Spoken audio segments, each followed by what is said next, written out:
그래서 까도 비리가 나오는 그런 후보다. 그래서 까도비 후보라고 제가 그러는데. 까도 비리. 까도비.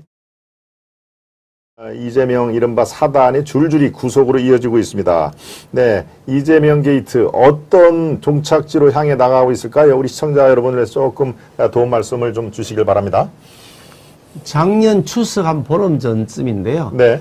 제가 원내대표를 맡아 있을 때 이재명 그 당시 후보죠. 이재명 네. 후보를 둘러싸고 있는 여러 가지 정황 증거들이 네. 굉장히 이게 부정부패의 냄새가 많이 난다는 생각이 들어서 예. 이재명 대장동 게이트 진상조사 특별위원회를 우리 당에 제가 만들어서 발족시켰고요. 네. 제가 그걸 총괄 지휘를 했습니다. 아하. 원내대표가 사실 일을 맡기지 직접 지휘하진 않는데 그렇군요. 네. 그 사안 자체가 워낙 중요한 것이라고 봤기 때문에 제가 네. 직접 지휘를 하면서 아하. 매일 수시로 회의하고 체크하고 예. 또 기자회견도 하고 네. 또 우리 언론하고 서로 간에 이게 필요한 일들이 있으면 네. 서로 간에 뭐 정보 자료, 그 보도 자료 같은 걸 제공하는 방식으로 이렇게 예. 진행을 해왔는데요. 예, 예. 제가 그때 느꼈던 것은 야 정말 어떻게 이럴 수가 있을까 그런 생각이 들었습니다. 네.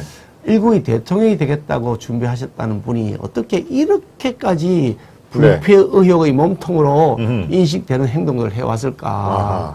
네. 그래서 어떤 경우에도 이분이 대통령이 돼서는 안 되겠다는 생각이 들었죠. 네, 네. 그래서 집중적으로 이재명 조사를 계속 해갔는데 하다 보니까 뭐 대장동 게이트에 또 추가로 제보가 계속 들어와요. 아하. 백현동 게이트, 백현동, 뭐 그렇죠. 성남 FC의 불법 FC, 뇌물성 후원금 문제, 그렇죠, 뭐 그렇죠. 재판거래 김만배, 그 저기 권순일이 대법관 예, 권순일. 재판거래 의혹.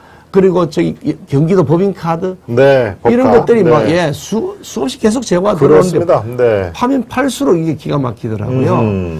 그때 제가 뭐라고 했냐면 네. 이재명 후보는 종합 비리백화점이다 그렇게 제가 얘기를 한 적이 있었어요. 종합 비리백화점. 예. 네.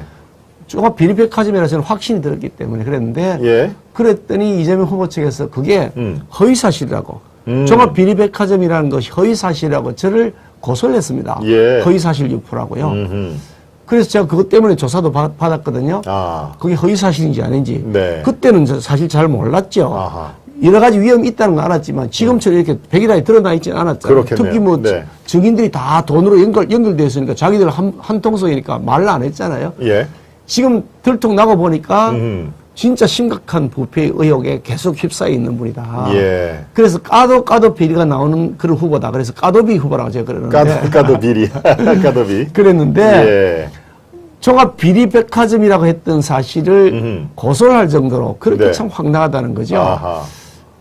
가만히 생각해 보니까 요즘 네. 어떤 생각이 드냐면 내가 그때 말을 잘못한 것 같다. 아. 종합 비리백화점이라고 한 것은 잘못된 말 같다. 예. 그게 아니고 종합 비리 생산 공장 아니냐. 생산 공장. 뭐 이런 생각이 들 만큼 예. 지금 뭐 그런 생각이 들 만큼 심각한 비리 의혹들이 계속 고가출기 캐듯이 나오고 있지 않습니까? 예, 그렇습니다. 그뿐이니까 지금 뭐 대장동만 얘기하고 있습니다만은 성남 FC 불법 회원금 그 후원금 문제도 그렇죠. 조만간 아마 뭐 어떻게 결론이 날 것 같다고 네. 짐작이 되고요. 예. 거기다가 아직 백현동은 시작도 안 했습니다. 시작도 안 했죠. 백현동에 네. 한 3천억 정도의 부당 이득이 생겼다 그러거든요.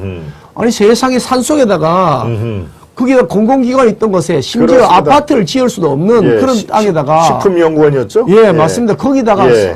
삶속에다가 옹벽을 뭐 그렇습니다. 몇십 미터 옹벽 옹벽이 뭐, 이렇게 예. 높은 아파트를 올렸어요. 맞습니다. 참, 예. 거기다가 뭐 임대 아파트 비율은 줄여버리고요. 네. 그런 식으로 해서 분양 아파트 비율을 늘리고 이걸 다 줬단 말이죠. 예. 그리고 특정업자가 그 돈을 다 먹었어요. 맞습니다. 근데 보니까 네. 그게 다 이재명하고 관련 있는 사람들이 연관되어 있다는 거 아닙니까? 허가는 이재명 시장이 예.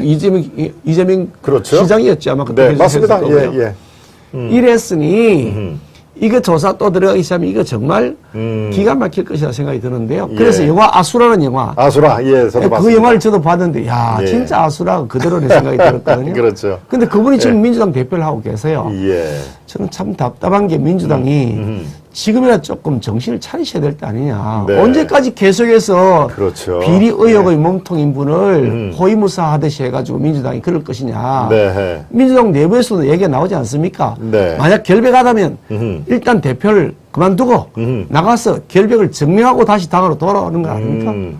저는 적어도 책임 있는 공인이라 그러면 네. 정말 자신이 결백하다 그러면 내가 이 자리를 벗어 던지고 네. 방탄조끼 다 벗고 네. 그러고 내 진실을 밝히겠다. 예. 그런 다음에 다시 돌아오겠다. 그런 것이 맞지 않겠나 예. 생각이 들고요. 네. 저는 그 문재인 정권이 김건희를 죽이려고 그렇게 싸울 때 방탄조끼 하나도 없이 그냥 맨몸으로 싸웠습니다. 아, 네. 무슨 방탄조끼가 있습니까? 소총 하나 없었습니다. 맨손으로 예. 싸운 겁니다. 예. 무슨 힘으로 싸웠냐? 진실의 힘으로 싸웠습니다.